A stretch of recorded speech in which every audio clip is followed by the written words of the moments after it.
everybody, to Inside Boxing Weekly on the Grueling Truth Sports Network, brought to you by MyBookie.ag. I'm your host, Mike Goodpaster. Right now, I want to welcome in my co-host, Jeremiah Preisser. Hey, Mike, how's it going? Happy to be on. Always happy to be on. Let's talk some boxing, fellas. All right, and of course, last but not least, John Einreinhofer. Mike, excited to be here. We got a big week, so I'm pumped with some extra adrenaline. Yes, as Ed Sullivan would say, we got a really, really big show, right? I bring that up, a reference to the prehistoric Dark Ages, because we have a man that lived through those times. He also wrote Intimate Warfare, a book about the trilogy of Gennady and Ward, wrote it with Dennis Taylor. It's a great book. You can find it on Amazon. I think it's in the Amazon bestseller list every week. Please help me welcome Max Boxing's lead writer, John Raspanti. How you doing, John? Doing great, Mike. And remember, you're the one who mentioned the big show there, so that indicates to me that you're getting pretty old yourself, so you better be careful. No, it's just I accidentally came across something about it on, of course, Google, because I'm like 22. Okay. All right, so we did a show, or we did a few shows a few weeks ago for the biggest fight in the history of combat sports, which is the dumbest comment I've ever heard anybody make about Mayweather and McGregor. This fight, to me, John Raspanti, is the biggest fight I've seen in a while. It's been more than a few years since I've seen a fight that I thought was this good. It's happening, I think, at the exact right time for the fight to be as good as it possibly can be. What's your opinion? Yeah, I named it the fight of the year, and it could be the fight of the last few years because it is what boxing is supposed to be about. What it was years ago, talking about Dark Ages, my time, right, when the best fought the best, and that's you can argue how good either of these guys are, but they're both champs. They've lost one fight between them. People have wanted to see this fight for a number of years. It's intriguing. It's compelling. Looks like Golovkin in a walk a few years ago, but now Alvarez is better, obviously better. So that really makes it compelling to me, and it's exciting because we are getting it, and there were so many people that were really wondering if this fight was going to happen. I never doubted it would happen. I don't really know why. Maybe because I'm an optimist, but I just thought that at some point it would go down, and I'm like you guys. I'm sure. I'm just thrilled that in a few days we're going to get to see it, and it's going to be one of those fights that right before the bell rings, you're going to be on the edge of your seat to see what happens when these guys start laying it on each other. So yeah, this is a great fight. There hasn't been a lot of big time buzz about it, but maybe that's okay because everybody's heard about it, talked about it for a few years. So we'll have to see what happens over there in Vegas. But, yeah, I'm really excited, Mike. Yeah, and I think this fight, I mean, like you said, it's edge of your seat. When they're coming into the ring, everybody's excited. But I think the great thing about this and why it's happening now is, like you said, a couple years ago, I think Golovkin destroys him. Now Golovkin's looked human against Kell Brook for a couple rounds, even though he claims he was sick. I believe he was just because of the way he fought the fight. And then you had Daniel Jacobs, who gave him trouble. I think Alvarez is good enough maybe to hang with him now, but I don't think Golovkin is starting to go over the hill yet the way people do. I think that Daniel Jacobs is just the wrong style for him. It was going to make him look bad no matter when they fought. And like I said, I think he was sick against Kell Brook. But the thing about Golovkin, Jeremiah, is Golovkin went to England and fought Kell Brook. I mean, you got guys like Floyd Mayweather's not going to England to fight Queen Elizabeth. Yeah, well, and we figured that, there was talk about it in Mayweather's prime that, hey, maybe he might go, across the pond, as the Brits like to say, and, take one of their guys on. It wouldn't have been bad had he taken on, maybe Ricky Hatton at 140. That wouldn't have been bad. But it's all part of a wonderful marketing ploy that K2 has implemented ever since Golovkin has come to America. Guys like Golovkin typically don't get this sort of stature. I mean, he's from Kazakhstan. Most Americans couldn't point to the damn thing on a map, I promise you. Most couldn't spell it. Yeah. No, absolutely. I mean, that's why you see a lot of Americans lump him in with, Russians. And he does speak Russian, but it's of course it's not the same thing. But it's been part of K2's marketing strategy where they had him. Remember when he wasn't getting the big fights and he would have fight on the East Coast, fight on the West Coast. He'd have that that bout of Monte Carlo. They've done a great job with him, and I love the fact that they're willing to travel for him. But I think this fight represents all that should happen more in boxing. I mean, the fact that we're so excited about this, I actually don't think we should be quite this excited about this contest, and it's not because it's not a really good fight. It's because this should happen more often. We shouldn't be clamoring for years and years to have the best fight the best so we can finally have a new champion, something that's undisputed and something we don't have to keep questioning, right? But Jeremiah, if you look at history, how many fights, almost every big fight you had to wait on. Holmes Cooney, you had multiple times it was put off. You waited a couple years for that at least. Ali Frazier, you had the 3 years off with the military thing. So, I think this happens a lot in boxing where you have to wait for it. And I think a lot of times, like this fight, it's better that we had to wait for it. And that's why I know me and John Einreinhofer disagree here, but I think that's why you don't see Wilder and Joshua for 2 years, because you got to build it into a big fight. And with Golovkin, he's a guy that doesn't speak English real well. And, he's fought all over the place. I think they've marketed him great for, where he was from, the lack of English. I know outside of Roberto Duran, there's not many fighters that have had a lot of success in this country that were real marketable that couldn't speak English. So I think a lot of times, building a fight's not that bad a deal as long as you're not building it for so long like Mayweather-Pacquiao, where you wait till at least one of the fighters is over the hill. Right. And if that's directed to me, I understand that oftentimes, big fights will take a while to brew. Of course, you go back further than that, it seems like the fights happen a bit more often, but of course people were working harder that time. And it's more about money than it's ever been. So again, I can understand, but, from my perspective as well, I would have liked to have seen a closer to prime Golovkin taking on a Saul Alvarez, but that's not where we're getting. But it's still a great fight, and I still think a lot of hype should be surrounding it. And I'm happy that the hardcore boxing fans, even casual boxing fans, are talking about it. And I'm expecting a good fight on Saturday. Well, I still think if you make this fight 2 years ago, it's one-sided. Yeah, maybe it is, but that's sort of what. See, that's the thing is, do you go with what's going to make the most money? Okay, maybe this is the right strategy then, but. It kind of taints it a bit when you don't have two guys who are at their pinnacle. Yeah, but everybody wants to get paid, Jeremiah. Yeah, they are called prize fighters, but again, it's still again if like I said, I don't think it's just about the money. I think it's a more competitive fight now. So I don't think it's just that the money with the weight. I think 2 or 3 years ago, I think Golovkin blows him out. It's just like I think if Alvarez would have waited 2 or 3 years to fight Floyd Mayweather, he might have been able to win a round or two. Yeah, I totally disagree with that. I think 2 years ago the result would have been the same, and that's going to be Saturday night. I think that Golovkin has probably slipped slightly when you look at the odds, but I don't think he slipped as much as everybody says, John. No, I don't think he has either, and that's my point. Is that I don't think it's going to be different. I think that Alvarez is going to win the fight, and I think he would have beaten him 2 years ago. I think that Golovkin... You think Alvarez is going to beat Golovkin? Yes. And I think that Golovkin, it's about competition. It's not his fault. I agree that he did the right thing looking for Alvarez in the lineal title shot, but I think the guys he was fighting, just frankly, were not that good. He was doing his job, knocking them out. And that was exciting. I loved it because I like when guys take care of business like that. I think it's good for boxing, and it shows an excellent fighter. And I respected Golovkin's KO streak. But the fact was, guys like Gill, Murray, Macklin, Dominic Wade, these guys are not particularly good fighters, not great fighters by any means, of course. The best you could argue is that they're, borderline world level. But these were not great opponents.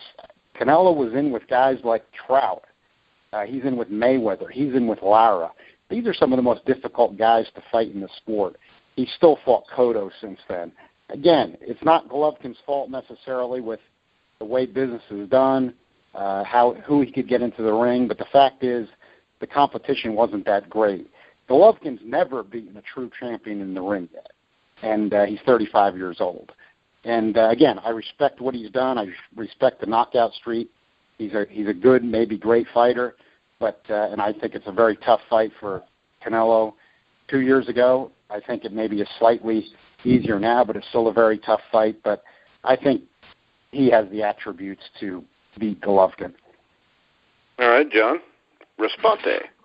That's interesting, because I don't think Golovkin is over the hill like some are saying either. He might be a little. I kind of agree with you guys, but see, I got a little bit of a different take. I think there might have been some boredom in play there a little bit with Golovkin. I think I felt like as a guy who used to play sports 100 years ago that he seemed to lose his edge a little bit, and even against Jacobs. Even though that was a tough fight stylistically, and Jacobs is a big guy. I interviewed him, and he's as tall as me, and he probably weighed about 185 when he was in there, and Golovkin might have failed his shots a little bit, which was a little bit different. But I just got the sense that hunger that he brought into the ring 2 or 3 years ago wasn't there, and that's why I thought that it was good that they gave him a break. That they didn't send him to London to fight Billy Joe Saunders. Let him relax. But I was also surprised that when I saw him, he looked a little chubby in a couple of pictures, which kind of surprised me a little bit. Not chubby is the wrong word, but maybe a little soft is the word that works here. But I'm sure he's in great shape for this one. I tend to believe that we're going to get the best of Golovkin on Saturday, whatever that is. If he slipped a little bit, we're still going to get the best. And I have to disagree with John. I actually think that Golovkin is a little better still technically. And I keep reading everywhere that you're not going to beat Canelo on a decision. I don't know about that, but I think Golovkin is still a little bit better at this point, and I think that's going to be what it is. The cream rises to the top, and I think he's a little bit. So I think he'll beat Alvarez on Saturday night. Well, and my thing is this. I mean, I watched Canelo fight Chavez Jr. I didn't see somebody that wanted to take somebody out, John Einreinhofer. I agree with that, and I think that this is going to be... And the thing is this, I mean, say what you want, but how many big punchers has Alvarez fought? Well, here's the thing. I think what has changed for me is after watching, and these two guys I've watched a lot, and that always helps all of us. It's common sense, but it matters, and a lot of times you haven't seen the guys as much as you've seen these two guys.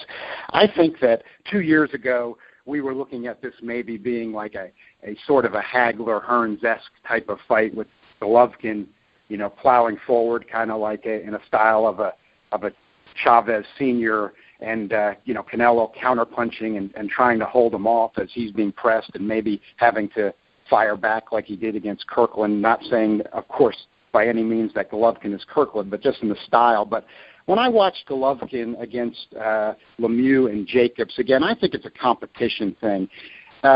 Even though Golovkin dominated the fight against Lemieux, he did not fight him aggressively because he believed Lemieux might be able to hurt him. You saw a jabber in there. You saw him starting to box. You saw the same thing against Jacobs, and frankly, I thought Jacobs did enough to win the fight, even though he got dropped. I think it was more of a skill level thing. Again, Jacobs was a guy that Golovkin felt could hurt him. Jacobs had been knocking people out. He got Quillen out of there in the first round, and Golovkin was not going to come in like Destroyer Golovkin in that fight, and he had a lot of trouble, was not overly impressive. I'm not going to say you couldn't have scored the fight for him, but I scored it for Jacobs. So I think that Golovkin is not going to come at Canelo Alvarez like Canelo Alvarez can't hurt him. Now, I agree on the other side of the coin that Canelo Alvarez is much more of a guy that's going to box difficult opposition unless he's really pressed. I mean, you saw even against Miguel Cotto, he didn't go for the knockout. He didn't go for the knockout against Chavez, but those were fights that he easily won. So I think I think you're going to have a Golovkin that's going to try to jab like he did against Lemieux and Jacobs. He's not going to rush Yeah, but why would he do that? I mean, because Canelo cannot because punch he's like afraid those to get guys. he's afraid to get knocked out. That's why. I don't think he's afraid to get knocked out by Canelo, who is a welterweight. He weighs 160 now. But, I mean, you talk about the level of competition. I mean, come on. Chavez Jr., Liam Smith, Amir Khan, an older Cotto, James Kirkland. I mean, you got Laura in there, who's a good boxer, which a lot of people thought Laura won the fight. Alfredo Angulo. Look at how well Trout did against Jamal Charlo, and Canelo dropped him and beat him. He basically fought Jamal Charlo, who's looking tremendous against everybody else. He basically fought him even. These are difficult guys to fight. Lara, Mayweather. That just upped Canelo's skill level, but Golovkin is not going to. I don't think a 35-year-old Golovkin is going to rush in and try to use a physical presence on Canelo Alvarez like everybody thinks and be reckless and thinks he's not going to get knocked out. I don't think he is. I think that he will absolutely pick him apart and knock him out at some point, though. And I don't think he can do that because Canelo is too fast for him, and his defense is too much better than Golovkin. Golovkin just eats right hands for lunch, and he's going to probably be doing that in this fight, but I don't think Canelo will press him for the knockout because I've seen Canelo hold back too often. He's not as aggressive as people think. He can take you out if you start to come at him or if he's got you overmatched. But even in the case like Chavez, he could have gotten Chavez out of there, and he just wasn't going to press him to do it. So I don't see him doing that against Golovkin. The only way, I really would see a knockout is if Golovkin presses him or if Canelo's just so much faster than him that he just continually keeps hitting him with combinations, over 8, 9, 10 rounds, and he just breaks him down like that. All right, Jeremiah. All right. Well, hey, we got somebody going for Alvarez, but sorry. No, I'm of the opinion that Golovkin's going to stop him late as well. I mean, the thing about Alvarez is he's certainly improved since the Mayweather bout. I mean, and his defense is very good. However, I don't think his defense will be good enough against Golovkin. Golovkin, Alvarez fighting a lot of guys who they show their hand, whereas Golovkin he's a wonderful jabber, and it's not something you see from an aggressor often. But I think that jab is going to be the most important factor in the bout. I mean, I think if Golovkin was able to land his jab consistently on Jacobs, because that's one thing that I pointed out when they fought, and I think a lot of people ignored the good work from that. But Golovkin was landing his jab consistently on Jacobs, who was he's a better mover than Alvarez is. I think Golovkin is going to beat him to the jab. I think he's going to break him down to the body. And I just don't think Alvarez is quite slick enough to get away from it. And if they get in a tussle, I mean, I think Alvarez can hang, but I don't think if Alvarez can't stop an older Miguel Cotto, I mean, he didn't even really wobble an older Miguel Cotto. I don't think he's going to be able to do that against Golovkin. I don't think Golovkin's going to respect his power as much as he did David Lemieux and Daniel Jacobs, who are legitimately one-punch type guys. So I'm in agreement with Mike and John, well, aside from the decision part on Raspanti's part. But, yeah, I think Golovkin breaks him down and gets him out late, too. Yeah, and I think a lot is overlooked here is the fact that Daniel Jacobs, I think, is a high-quality fighter. And the fight was close. Half the people had it one way, half the people had it the other way. So to say that Golovkin hasn't fought great competition, I think is false, because I think Daniel Jacobs would have an easier time with Canelo, actually. But I think the key is look at how Golovkin performed against the better competition. That's my point. When he's not fighting the Macklins and the Murrays of the world, the Dominic Wades, it's not the same thing when he's fighting Jacobs or Lemieux, and and it wasn't for Canelo. I mean, Canelo was a split decision against Lara that a lot of people thought Lara won the fight. So it's not like he dominates great competition. But Trout and Mayweather are the most difficult guys to fight in the sport. Okay, so Jacobs isn't difficult to fight. He's not difficult to fight in the way that Lara, Trout. Well, I think he is, because Lara and them, you don't have to worry about knocking you out with one punch. Yeah, but you have to worry about hitting them. You have to worry about what? You have to worry about hitting them. Daniel Jacobs does not have that kind of defense. I would rather worry about hitting somebody than getting knocked out. How about you, John Raspanti? Would you rather worry about somebody who could knock you out or somebody who's going to box you and you have a hard time hitting them? Yeah, definitely. I don't want to get knocked out, and it's the thing about Golovkin. I don't even think he's ever been down in his whole boxing career. So the guy has a great chin. He's obviously going to be very not wary is the right word. He's going to be aware that Canelo can punch hard. Sure, he knows that, but he's not going to be stupid. I don't think he's going to be wildly reckless. He doesn't fight wildly reckless. Against a few guys, he dropped his hands and said good shot. Or I don't think he's going to do anything like that. I kind of think the guy we're going to see is the guy that fought David Lemieux more.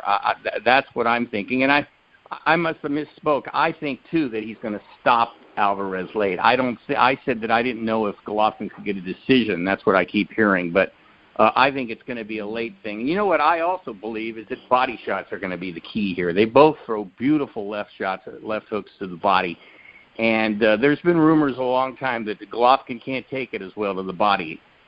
So we'll see, because Canelo's going to be trying to nail him with that under left hook to the rib cage or whatever, and then Golovkin, as we know, has got a beautiful shot to that. And then there's Alvarez hasn't been buzzed in a while, but how good is his chin? We're not 100% sure about that. I think he got a little buzzed against Kirkland, but his stamina can also be a problem sometimes. I saw that against Angulo. So the thing that makes this fight so good, guys, is the fact that listen to all these intangibles that we're bringing up, all of us. There's a lot of things that we're not sure about, and that's what makes it so much fun to discuss, and the fact that, we're talking about other fighters these guys have fought. Styles, as we know, make fights. So, yeah, Lara is a really good fighter, and Canelo might have got a gift decision against him, but that doesn't mean that if Golovkin had fought him, he might have blew him out. You just that's the thing about boxing. You can't be that sure sometimes about these things. So that's what makes this fight so interesting to me, is that we got our opinions, but I'm not sure it's 50-50. I think, like I said, I give Golovkin a little bit of an edge, but maybe 52, 53, 47. I think it's that close, just because, again, that there have been some changes in the last few years. And you know what else? I'm going to throw this out there. Canelo looks he looks really focused to me. The mental part of boxing, as I've been told by so many fighters, is so important. And Golovkin is too, but there's something different going on there. And we were talking about primes a little while ago. Canelo might be in his prime right now. He's primed himself for this fight. So that might be something that lifts him, brings him up, lifts his game. We've seen that in all sports where guys are good and then one night they're just great.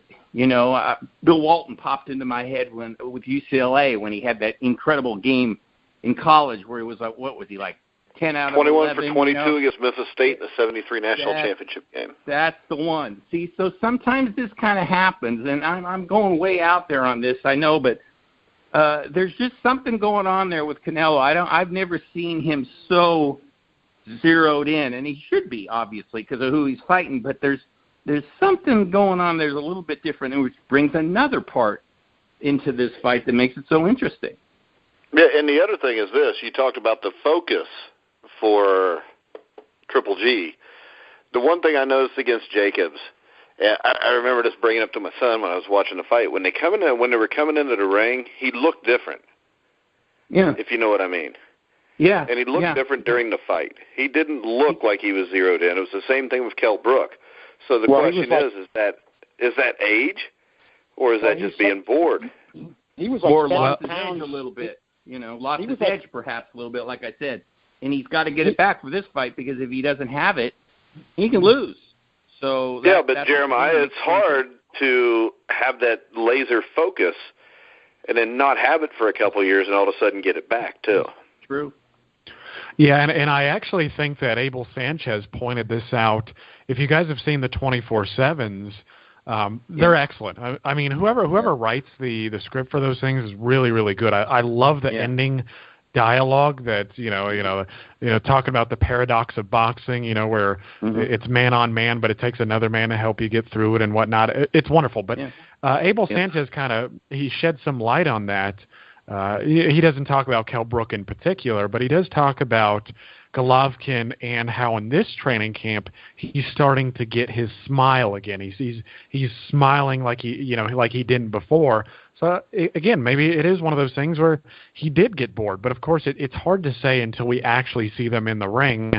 Yeah. And we can only hope that this is the best Golovkin possible, and this is the best Alvarez possible, so we don't have to look back on this and say, hey, Golovkin, he wasn't where he should have been mentally. And the thing, again, I've heard Golovkin talk about retirement, for a couple of years now, and he even talked about wanting to do something else with his life.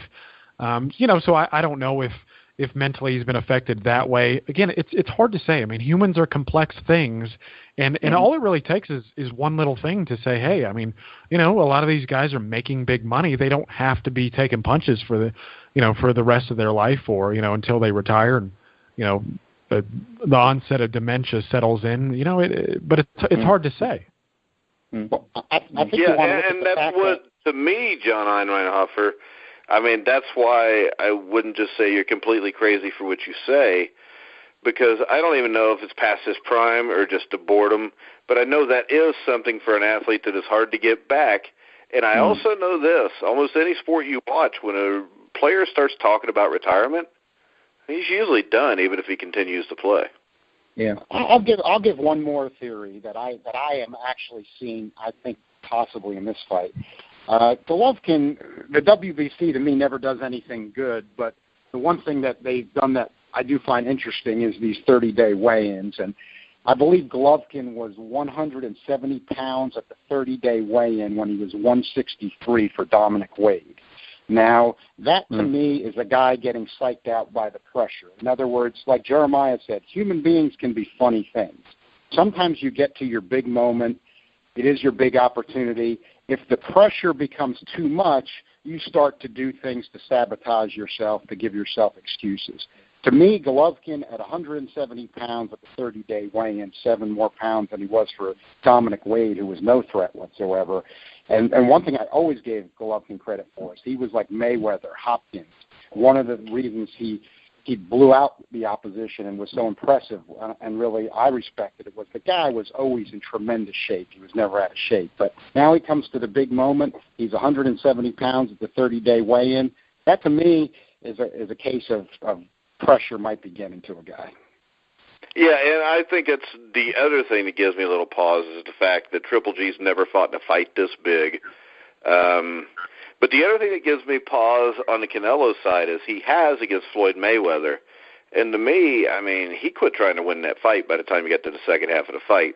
And Mayweather does that to almost everybody he fights except for Castillo, Maidana, and a couple other guys. But that worries me too. But he was also 20 years old. But I think, like I said, both of those things concern me with both of them. But I think the more concerning thing to me is Triple G in his first huge fight. You don't know how a fighter's going to react to that, John Raspanti.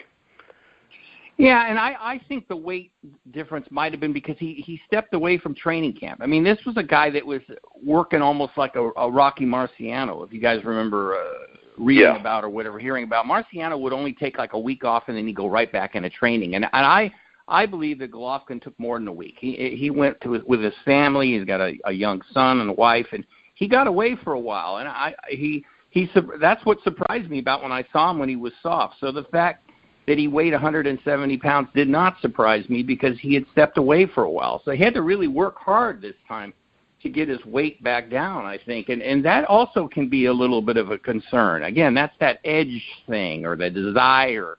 Because, you've read a million times that as fighters get older, training is such a taxing thing, and it's so boring, and they don't like it like they did when they were 25 or whatever. So there's all that. And then, also, when you guys were talking, he might have just been stale against Kell Brook and Danny Jacobs. And that happens. You overtrained. Because like I said, he was taking no breaks, and then he was going right into the fight, and he needed a rest, and he didn't get it. He just went back right back in there, and he loved it, and it became more of a chore. Where we're playing amateur psychologists here, but you can see that where a guy might get a little tired, a little tired mentally, and and he's blowing everybody away, so he just thinks it's going to be another day in the park, and it turns out to be a little bit more. So the Jacobs fight could work in a way, the other way, where it kind of woke him up a little bit that, hey, I really got to be primed, and he knows it anyway, but if he's smiling again, like Abel Sanchez says, I think that's good for him. But all those other factors that you guys are talking about, those, again, are very compelling factors, and he has never been in a big fight like this. But I don't really think it's going to bother him that much. He's a very calm guy, very confident guy. I think he might feel a little nervous in the beginning, but he's going to be himself. He's a guy who fought in the Olympics and everything. He knows what pressure's all about. It's a different level, but I think after he hits Canelo or Canelo hits him, he'll be okay. But again, that's just what makes this fight so good. It's because of all these little things that we're talking about, and makes it the best fight in the last few years, as far as I'm concerned. Yeah. You want to talk a little bit about the undercard, guys? Sure. Yeah, let's do it. I know Jeremiah does, because he watches boxing 23 hours a day. We got Randy Caballero against Diego De La Hoya. Caballero, last fight was against Jesus Ruiz, which he won that. Competition hasn't been that great for either one of these guys. De La Hoya's got the right last name to be a star. He's 19-0 with 9 KOs. I'll tell you what, Jeremiah, I actually would not be surprised if Caballero gets this fight and wins it. No, I wouldn't be surprised either, because Caballero already upset one of Golden Boy's prospects in Ronnie Rios, beat him up pretty good, actually. So, no, I wouldn't be surprised. I mean, Caballero's a guy who hangs in there, and just goes and gets it. I mean, he doesn't really do anything special, but he's very workmanlike in his approach. He keeps throwing punches, and eventually he finds it. I mean, he beat Gamboa in his last outing, and a lot of people didn't think that was going to happen. But De La Hoya, I do think, is slick enough to win a decision here. I mean, De La Hoya, like you said, he's got the name. He's got, they're not hoping to put him in with somebody who's going to upset him anytime soon. Caballero's a good fight at this time, but I do think De La Hoya is slightly better than Caballero, and I do think, again, that he'll win a decision here. All right, John Einreinhofer. This is a pretty good fight. Yeah, I'm not that high on Diego De La Hoya. I've seen him quite a few times, and he's not bad, but he's not great. In terms of when we're talking about prospects and future, legit top 10 contenders. Yeah, if his name was Diego Johnson, nobody'd be thinking he was that great. Yeah, and Caballero. Be a weird name. Caballero's pretty good. Yeah, I think maybe De La Hoya, still, he's not a puncher. Maybe he's got enough to win a decision here. It's a pretty decent matchup for what we get on these pay-per-view undercards nowadays, which is usually nothing. So I would lean slightly towards De La Hoya. I don't think either guy's going to end up making a big mark from here on out. But they may not make a big mark, but they might get to be a world champion like the WBO or something. Well, I'm surprised they haven't put a world championship on it. I mean, usually there's a world championship on it. It'll probably be a silver belt by the time they fight. Yeah, they'll find one to put on it. Yeah, John Raspanti. Yeah, I agree with you guys. I've seen Diego a few times. He's pretty good, but he's not gonna blow anybody away here. He's gonna try to box his way to a decision, and I expect him to get it. I wouldn't be stunned if Caballero won, but I think they've set it up as wrong, where they've matched this because they think Diego De La Hoya can win a decision over Randy, and that's what they're hoping for. And that's probably what will happen. I mean, also on the card, Mike, is Jojo Diaz, who I've seen fight in person, and he's really got a lot of talent. And he's on the card too, as I said, and he's fighting another undefeated fighter. So that's also another good fight. So for one of the few times, the undercard here is pretty impressive. A lot of undefeated fighters. It doesn't always mean anything, but Diaz is 24-0 and Rivera is 25-0. So you got some good things, and Diego De La Hoya is undefeated, as is Caballero. So I like that. I really got mad at Bob Arum a few years ago when he said nobody pays attention to the undercards. Maybe Jeremiah and I are the only ones, but I certainly pay attention to the undercards. Hey, I do. I'm still looking for Mia St. John and Butterbean. Okay, Mia St. John, right. That's I think that'll let Mia St. John fight Butterbean. Butterbean was on Aram's card. So yeah, but the thing about it is this: Butterbean's boobs are so big, even though she had a boob job, his are probably bigger. I'm not going to really touch that one, Mike. Yeah, Mike, you silenced everybody there, Mike. I'm going to Google that. Google it. See what it says. You Google it, but you won't Oogle it. No doubt about that. Yeah. You Oogle it? No, Google it, he said. Oogle Mia. We can Oogle Mia. Yeah. Oh, Oogle Mia. Okay. Yeah. All right. That brings us also, we got Caleb Smith, not on that undercard. We're fighting over in the UK, Caleb Smith against Eric Skoglund. Does Skoglund have any shot here, John Einreinhofer? No, he does not, Mike. And Callum Smith is actually one of the Brits I do like. He's got size and power. I think he'd be a good guy to enter that murderer's row of the light heavyweight division where we've got a lot of talent. Why not have more? We're in a golden era. I don't think he needs to really be in this 168 thing, but if he wins it, it could be a good springboard to the light heavies, and Skoglund's got nothing for him. If the tournaments are a pretty good idea, but if this was not attached to the tournament, you'd be just simply looking at this fight as a mismatch. So I would think Callum Smith, he's a good puncher, and that's what I like about him, is his size and power, and he should get him out of there pretty quickly. All right, John Raspanti.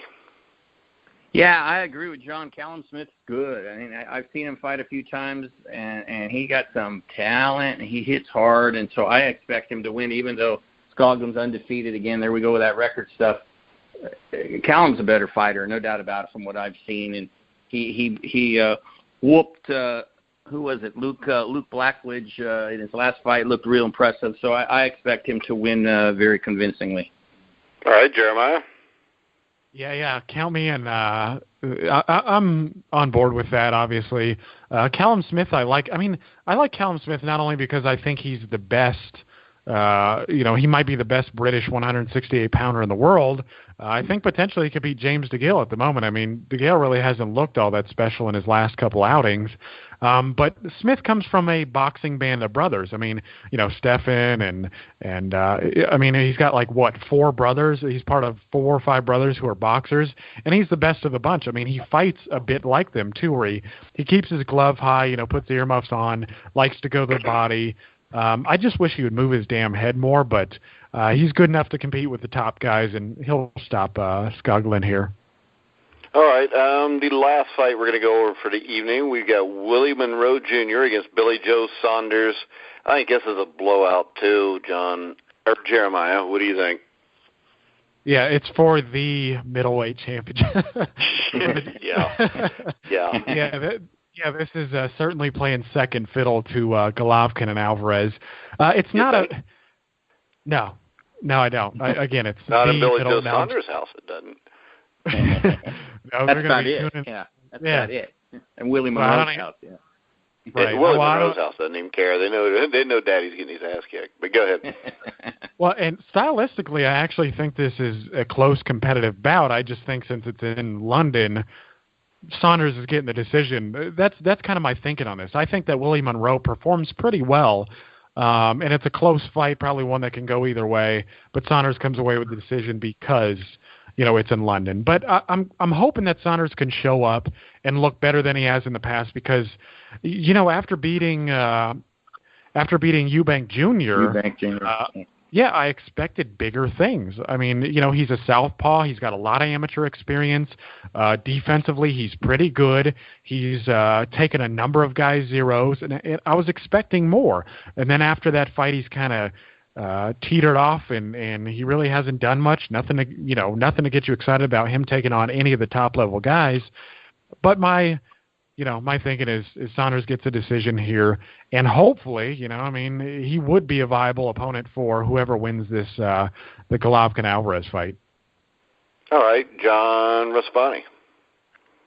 Yeah, I totally agree with Jeremiah. Monroe's got some skill. He just can't punch. He's got 6 knockouts, and it's what's going to make it so difficult to win. It's almost impossible to win a decision over there. I hate that. That's one of these things that I can really despise about boxing is when some guy goes to another guy's hometown and you pretty much know that he's going to have to almost win every round to win a fight, and that just bugs me to no end. And that's pretty much what I see. And Monroe is going to have to just probably stop him, and I don't think that's going to happen. Saunders has got a pretty good chin, and I don't think Monroe can break an egg anyway. So it's going to be one of those things where I think it's actually going to be pretty competitive for a number of rounds, but it's not going to matter.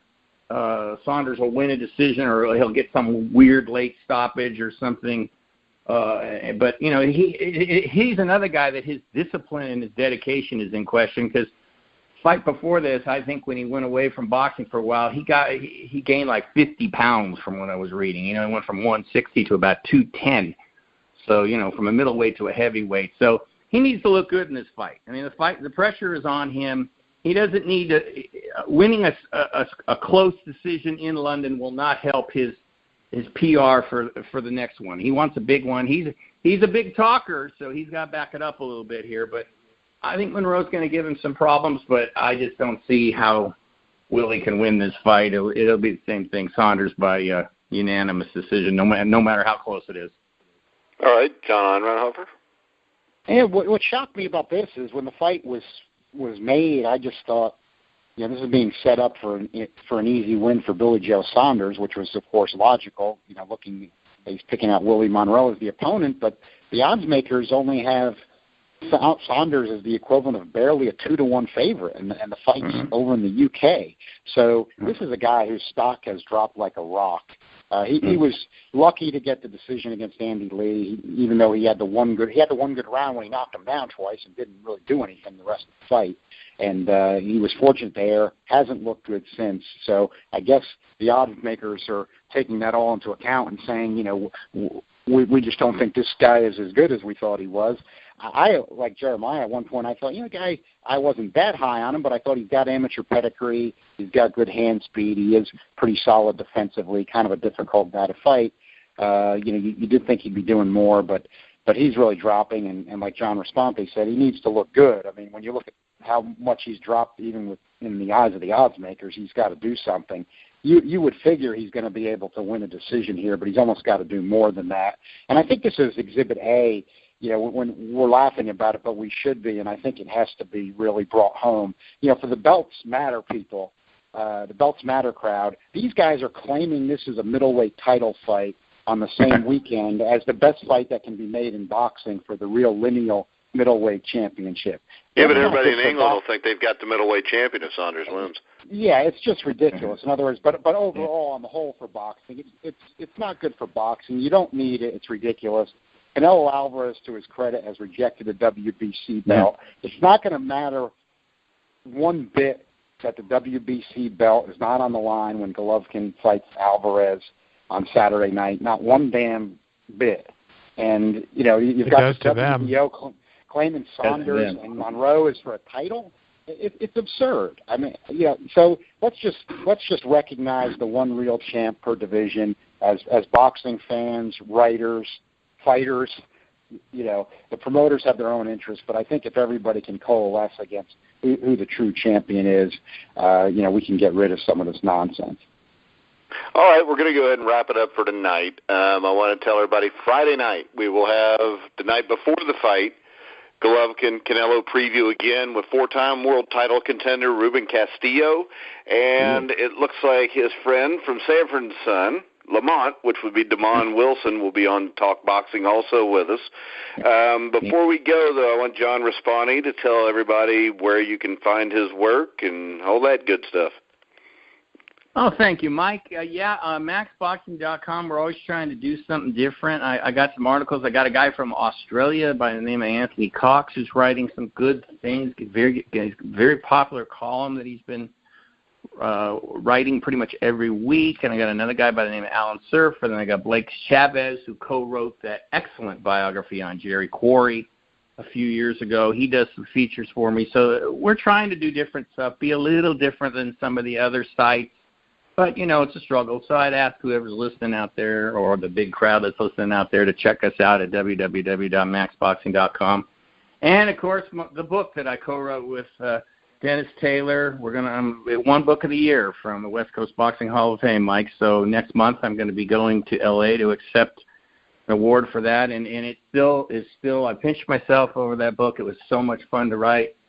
It was, and then the fact that people like it has been incredible. And it's possible, Mike. Don't tell anybody, but we might be working on another one right now. So it's just all great stuff, Mike.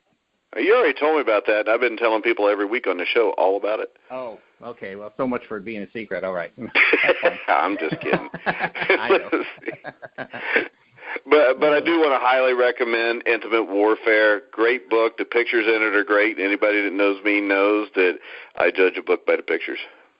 Ed Mulholland, right. He did a beautiful job, and we just tried to capture the fights and the guys and bring them out of the pages in a sense, and then Ed with those incredible pictures. The cover photo itself, it just captures them, and then we did it in black and white, obviously, because we saw them as throwbacks. Mickey Ward and Arturo Gatti, and happily, like I said, the response has been so good. People have been so nice and really happy to read the book. So, yeah, Intimate Warfare, it's hanging around there on the bestseller list, so we're not even pushing it right now. So it's been pretty phenomenal. Well, and if you want to hear the interview I did with John about the book, you can go to www.thegrillingtruth.net and listen to the interview there. Jeremiah, you want to tell everybody about the boxing that they can find on thegrillingtruth.net? Yes, sir. Yes, sir. Well, the boxing you can find on thegrillingtruth.net is obviously it's diverse in its content. I mean, we're not really, we're not trying to get the news out there like boxing scene, and we're not writing these long, in-depth historical articles like boxing.com. So you get a wide variety of content, and not on top of the written content, you also get podcasting like you're listening to us now. We've got a bunch of contributors, which John also does sometimes, both Johns. Yeah.